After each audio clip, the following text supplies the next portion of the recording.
Hello friends, welcome. Friends, today I am going to tell you a story. And this story is going to be an eye-opener. And people who are watching this video will never be able to reconcile the importance of this discussion that I am having with you. It is such an important video, friends. So watch till the end. This story is about a spectrum band called 26 gigahertz band. Now, friends, whoever understands wireless even a bit will know that as you go higher up the frequency, the value of the spectrum band exponentially goes down because the coverage of that band is very, very limited. Therefore, when the discussion was happening of opening of 26 gigahertz band, nobody was interested. I know it because I had first-hand information about this. But there were certain decisions which the government took in the 2011 Telecom package motivated the operators to buy the 26 gigahertz band in large quantum. And they did so in order to reduce their spectrum usage charge. Now, friends, you know that in India, there is a license fee and there is a spectrum fee. The license fee roughly around 8% and the spectrum fee, kind of varies between 3 to 4%. And it depends upon how you have gathered spectrum in each and every auction. And the aggregated value is in weighted average value. Means every year there is a certain spectrum which was auctioned, and that spectrum, because of historical reasons, had a different SUC. Now you cannot actually kind of do a revenue realization band by band. You have to come out with an integrated revenue, because that will create a lot of arbitrage. So the government came out with a weighted average formula for SUC, which means that every year spectrum quantum will be multiplied by the SUC, and you just add it up in the numerator and divide by the total quantum of spectrum. They're as simple as that. Now, because of the 2011 telecom package, the government decided, because of whatever reason I don't know, that going forward, all spectrum that is bought in auctions is going to be attached with zero SUC. Now, fortunately or unfortunately, whatever, unfortunately for the government, fortunately for the operators, there was no any kind of weights attached to the type of band. For example, every band, whether it is higher frequency, whether it is lower frequency, treated equally. Otherwise, what happens is that you kind of come up with a weight so as to equalize the band in order to come out with a uniform SUC formula, but you didn't do that. Means higher frequency bands, if they were attached with zero SUC, could drive your SUC quantum value, means your percentage, to a significantly lower number. And that is what 26 gigahertz band did. And therefore, the operators bought huge quantum of 26 gigahertz band. Now, friends, this is not about just going what happened in past. The story that I'm going to tell you today is that how, after having bought 26 gigahertz band, operator became clueless what to do with this band, because they just save money, and huge quantum of money saved. In one of the articles that I did, I actually calculated that the operators end up paying only, you can go through this article because I don't have time for this, they end up paying 1/3 of the overall value of spectrum because of the NPV saving that they have done. What does it mean? It basically means that if you look at the total outflow of that auction of year 2022, the total outflow was 150k crores. But if you do the NPV saving calculation because of the SUC decrease, they end up paying only 50,000 crores. So, in turn, what happened was the government paid the operators to participate in the auction and take 26 gigahertz band. And in the process, they collected money in the auction of 150k, but they lost in the SUC. In which you do the calculation, you will end up seeing that the total collection ended up only 50,000 crores, though they collected 150k crores, which means they actually had a loss of 1 lakh crores, right? So that was the loss, which nobody basically focused on.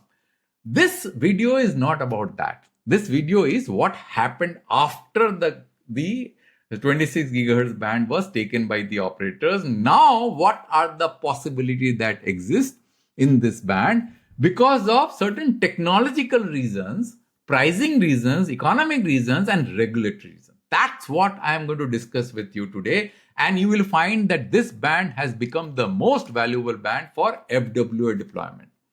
So friends, without wasting any further time, let's go to my presentation. So the title of the presentation is Unlocking the 26 GHz band, the hidden gold mine for FWA and spectrum cost optimization. The story about spectrum cost optimization I have already told you. Now I am going to tell you the story about hidden gold mine for FWA, which you will find it very interesting. So the regulatory catalyst of SUC arbitrage, which we have already discussed, the SUC, the 26 GHz band was actually auctioned with 0% SUC. The weighted average formula reduced the SUC value to such a low level that the operators ended up saving huge amount of money in terms of net present value, and therefore for Bharti, I did the calculation, the whole auction turned out to be free, right? Almost free. It means the government actually paid Bharti 5,000 crores. There is an article there, and paste that link of the article in the description. So Bharti reduced their SUC from 3.5% approximately to 0.8%. So there was an NPV saving of around 40,000 crores, and government effectively paid the operators for the 2022 auction. Now let's look at what are the possibilities that the operators now have to leverage this 26 GHz band for the deployment of FWA. That's what I'm going to focus on. Now, friends, you know that in India, there are two types of regulation. One is the EMF regulation, another is the SAR regulation. The EMF regulation is applicable at the level of the base station, and the SAR regulations are applicable at the level of the device, the end device, which is the customer is carrying on their hand or may be located in the rooftop of the house. But mostly, SAR regulation is applicable on the device which you are carrying on the hand, because it might cause harm in the body, and to prevent that harm, the power levels are depressed for the devices. But this regulation, by the way, is up to 6 GHz only. Beyond 6 GHz band, this SAR regulation is not applicable. There is another regulation which is applicable called power density limit. Now, let me tell you why SAR is applicable below 6 GHz and PD density is applicable above 6 GHz. Below 6 GHz, wavelength is large, and therefore there is a possibility of the RF entering your body and going inside your body. Whereas the RF waves which are above 6 GHz, the wavelength becomes small, and therefore it kind of remains on the surface. And therefore SAR regulations are not applicable for RF waves which are above 6 GHz, right? In India, there is nothing available, not even the power PD limits yet defined above 6 GHz, right? So the 26 GHz band and the spectrum band which are below 26 GHz band like 3.5 are differently treated as per as SAR regulations. There are no SAR regulation in 26 GHz band. So this is the point here. SAR applies below 6 GHz band, 26 GHz device exempt for SAR, and India has not set the PD limits yet for the 26 GHz band. Therefore, higher CP transmitted power is applicable in 26 GHz band, and it is legally permissible because the SAR limits are not applicable. This enables long-range EIRP access without proximity constraint. And that is the regulatory arbitrage or the regulatory opportunity that we can leverage on the 26 GHz band. Therefore, we can go larger distance point to point because of this reason which I mentioned. Another thing which happened in the Indian regulatory sector, which people might have missed, I have already done an article on this, that there was a change of EMF rule, which is applicable at the base station. Why there are two different rules? EMF is because if people come near contact of the base station at a distance of 2 meters or 3 meters, they may face harm because of the base station transmitting at very, very high power. And the SAR is more to do with devices, as I told you, which is near to your, let's say if you're talking a phone, using a phone and near to your ear, that may cause, damage to your brain or your ear or wherever, right, in the screen. So there are two regulations. But EMF rules earlier was quite constrained in India. They were relaxed, and what they did was that for frequency band below 2 gigahertz, the formula that was used to limit the radiation from the base station was F. F was the frequency divided by 2000. And that was changed to F divided by 400. Just be with me, you will understand why there is an implication on this. And then above 2 gigahertz, there was a flat limit of 1 watt. That now has been changed to 5 watt.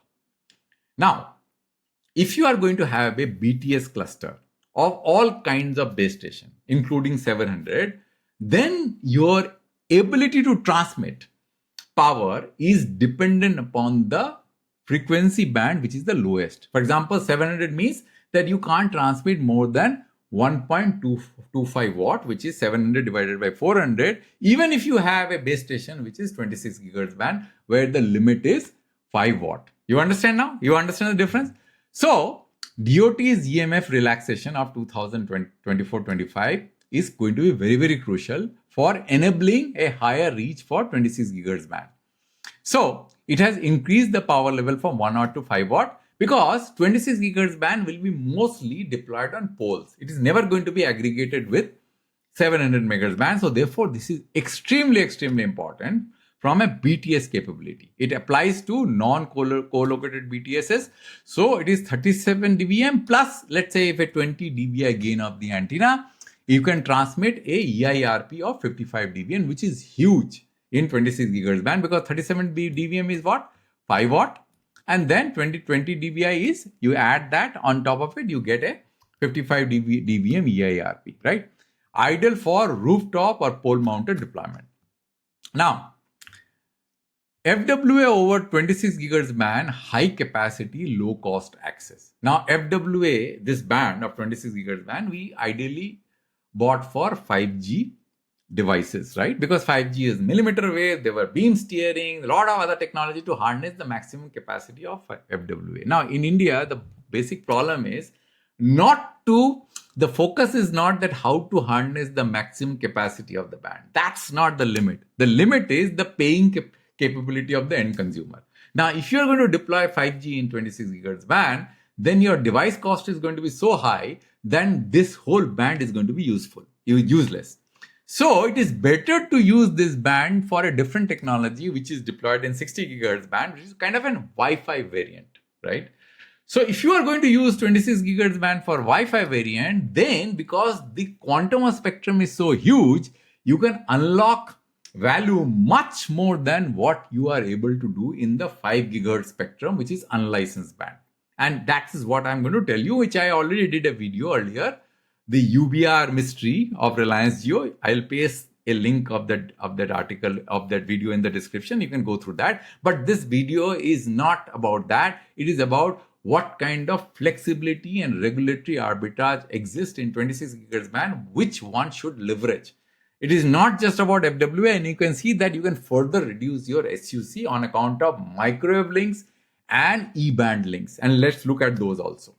So you can get a channel width of 100 megahertz band, and you can deploy either 5G NR or you can deploy Wi-Fi, and you can basically modify the Wi-Fi technology and make it a little proprietary so as to increase the efficiency also for point-to-point links. You can do that, right? So if you have multi-gigabits you can do multi-gigabits to home and enterprises because the bandwidth is very, very high in 5 gigahertz band. There is already claim that you are doing 1 gigahertz. So in 26 gigahertz band, you have got fully exclusive 1 gigahertz with no interference. So you can fine tune the Wi-Fi technology to do much, much more than what you are capable of doing in 5 gigahertz band. The CPE transmission can be between 30 to 33 dBm, and beam forming, etc., can enable you a coverage which can be more. This is a conservative number. I think this number can go even beyond 1 kilometer, 1.5 kilometer. I just took a conservative number. It outperforms the 5.8 gigahertz UBR with minimal interference. Now, replacing high SUC E-band. So this is another opportunity, friends. Why? Because I'll show you a chart which will make you understand that why it is important. Now, this is a chart which I maintain and I extract it from the SARAS website of DOT. So in this, what you can do is you can actually see that this is the year FY 24-25. You will notice that what operator is paying for what license. Right? For example, Bharti has a total SUC of 11,121 crores. They are paying 7,904 crores for UL license. Then microwave GSM, they are paying 138 crores, 1,138 crores.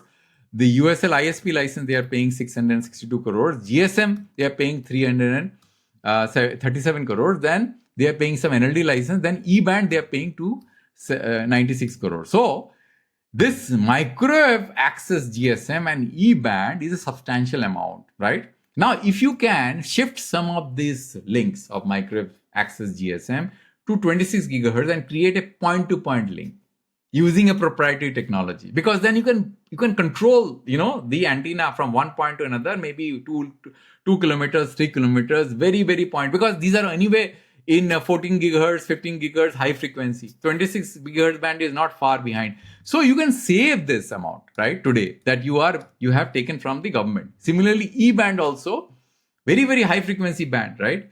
You can actually do it in 26 gigahertz band and you can save this cost, right? So that's why I told you that this is so important. So E-band microwave links incur SUC and license fee, typically 250 megahertz per link of E-band. 26 gigahertz is paid and SUC free. So you can reduce that charge also further, and it can replace E-band microwave in dense area.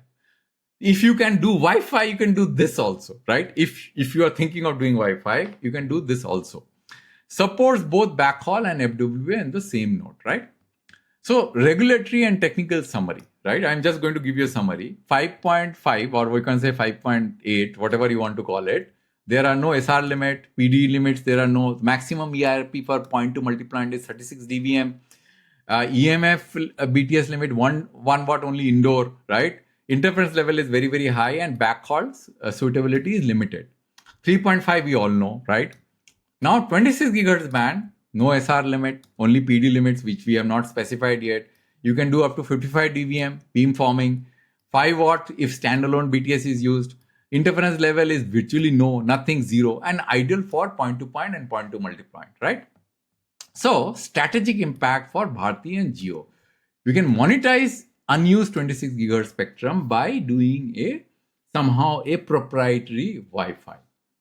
And that can save the FWA cost, which is significant in other spectrum band. If you are going to use 26 gigahertz band for conventional 5G FWA, it is going to cost very high, right? But if you are going to do it in a Wi-Fi manner, the cost is going to go down because the quantum of spectrum is very high, 1 gigahertz for Reliance and 800 megahertz plus for Bharti, because they have just acquired Adani. It's very small quantum. So you can reduce it, and then when the 5G FWA cost goes down, you can replace the Wi-Fi technology with 5G, because it is your spectrum. Nobody can stop you from doing whatever you want. Expand the FWA with low capex, reduce backhaul OPEX, leverage less stringent PD and EMF requirement, and serve high ARPU zone without fiber. So the conclusion is very simple, right? 26 gigahertz band, high bandwidth, low regulatory burden. And because you can transmit, you can do beam forming, and you can do high EIRP, you can do pointed, beams from one location to another location, and you can dismantle your existing microwave backhaul links and save SUC. You don't have SAR, but you have got PD, but PD rules are not yet defined. Even if those get defined, you will not get constrained on your power limitation on the rooftop CPs, because the rooftop CPs are not coming close to the body, right? It is 20 centimeter away from the body, so there will be no such constraint. And you generally will have rooftop CP. You are not going to have devices inside the house, because you are going to do hops, point to multipoint or point to point. So build FWA and backhaul mesh using licensed millimeter wave, start Wi-Fi, and elevate to 5G when the devices become cheaper. So friends, this is net about the story of FWA, and that is why I focused on 26 gigahertz band.